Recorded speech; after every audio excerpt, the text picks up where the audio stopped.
Hey everybody, my name is Ashley Rush and I'm an independent creative memories advisor located in North Carolina. Today I want to talk to you guys about scrapbook inspiration. Inspiration can come in many forms, but one of my favorite places to find inspiration is through a sketch. If you're at all familiar with creative memories, you will know that they love a sketch. They do a worldwide virtual crop once a month where they put out sketches that include challenges and prizes. But one of the biggest complaints is that people don't know how to read these sketches. That's where I'm going to come in. I'm going to sort of decipher the sketches for you. And if you like sketches, make sure you guys reach out to your advisor who can have sketch booklets available for you. If you don't have an advisor, shoot me a message and I have a limited number of sketch booklets I'd like to send out to my followers. Let's get started. So with the sketch booklets, CM puts out a new booklet each quarter, as well as specialty booklets for our major events, including Croptoberfest and National Scrapbook Day. When you open the booklet, you will see sort of instructions on the first page and then several pages of different sketches. They can be for cards, borders, single page, and double page layouts.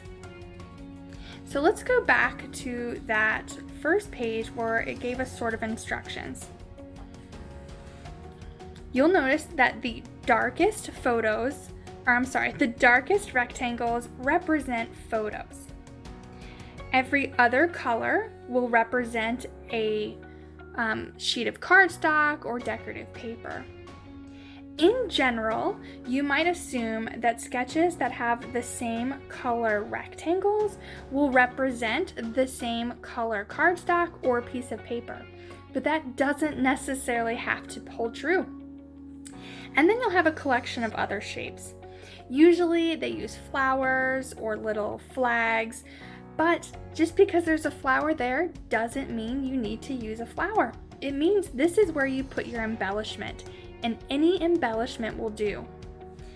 On this sketch, you can see instead of doing flowers, they did circles, and then on the page, they use little pennants. You may also see borders on your sketches. These can look like a plain long rectangle, or they will often use some sort of scallop, or in this case, multiple circles to represent a border. These borders can be created using the border maker system, our standalone decorative border punches, a border sticker, or even just a thin strip of plain paper. Of course, title is self-explanatory. That's where you're going to put your title. And then they usually use little lines to designate where you should journal. So let's look at some of these sketches. Remember how I told you that a single color often means that is where you repeat the different papers? This sketch is an excellent example of how that isn't necessarily true. Here we have 3 strips of the very dark gray, which would make you think that is where you're going to put the dark gray or the same sheet of paper. That's not what they did here. We have a floral sheet here, a very lightish green sheet next to that, and then a darker green there. But it all works really well. Sometimes I use those shades of gray to help me choose which papers I want to put in my layout. I'll choose my darkest, most busy paper for my dark strip. And then I will work my way down to my lightest and most tone-on-tone sheet for my practically white strips. One of the biggest complaints I see about reading a sketch is that dimensions are not included.